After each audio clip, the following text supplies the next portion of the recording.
కేంద్ర రైల్వే శాఖ మంత్రి అశ్విని వైష్ణవ్ శనివారం తెలంగాణలో పర్యటించారు. కేంద్ర బొగ్గు గనుల శాఖ మంత్రి కిషన్ రెడ్డి రైల్వే ఉన్నత అధికారులతో కలిసి కాజీపేట రైల్వే కోచ్ ఫ్యాక్టరీని ఆయన సందర్శించారు. రాబోయే రోజుల్లో రైళ్లను ఎగుమతి చేసే దేశంగా భారత్ ఎదగబోతోందని ఆయన అన్నారు.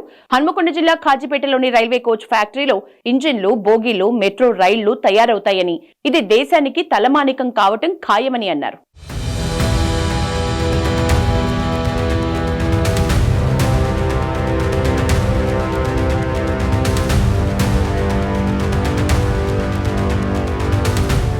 శనివారం ఉదయం హైదరాబాద్ కు చేరుకున్న అశ్విని వైష్ణవ్ కేంద్ర మంత్రి కిషన్ రెడ్డి రైల్వే ఉన్నత అధికారులతో కలిసి శంకర్పల్లి నుంచి కాజీపేటకు ప్రత్యేక రైల్లో వెళ్లారు. రైల్లో ప్రయాణిస్తూ విండో ఇన్స్పెక్షన్ చేశారు. కాజీపేట మండలం అయోధ్యాపురంలో నిర్మిస్తున్న రైల్వే మ్యానుఫ్యాక్చరింగ్ యూనిట్ పనుల్ని ఆయన పర్యవేక్షించారు. ఇక్కడ 500 కోట్లతో పనుల్ని ప్రారంభించామని, డిసెంబర్ నాటికి పూర్తవుతాయని ఆయన చెప్పారు. వచ్చే ఏడాదిలో రైల్వే ఇంజిన్లు, మెట్రో కోచ్ల తయారీ మొదలవుతుందన్నారు. మన దేశంలో ఇప్పటికే అందుబాటులోకి వచ్చిన వందే భారత్ రైళ్లకు పెద్ద ఎత్తున డిమాండ్ ఏర్పడిందని, 150 కావాలని ఆర్డర్స్ వచ్చాయని అన్నారు.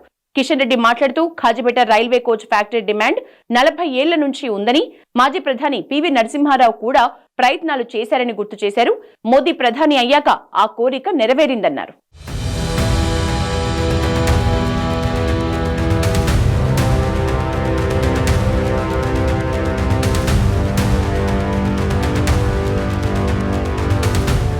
సాయంత్రం కాచిగూడ రైల్వే స్టేషన్ లో కేంద్ర మంత్రి Kishan Reddy south central railway GM Sanjay తో కలిసి కాచిగూడ జోధ్పూర్ ఎక్స్ప్రెస్ ని అశ్విని వైష్ణవ్ ప్రారంభించారు. ఈ సందర్భంగా ఆయన మాట్లాడారు. హైదరాబాద్ లోని రాజస్థానీయుల కోరిక మేరకు కాచిగూడ జోధ్పూర్ మధ్య కొత్త ఎక్స్ప్రెస్ ని ప్రారంభించామన్నారు. సికింద్రాబాద్ తో పాటు కాచిగూడ, నాంపల్లి రైల్వే స్టేషన్లని అభివృద్ధి చేస్తున్నామన్నారు.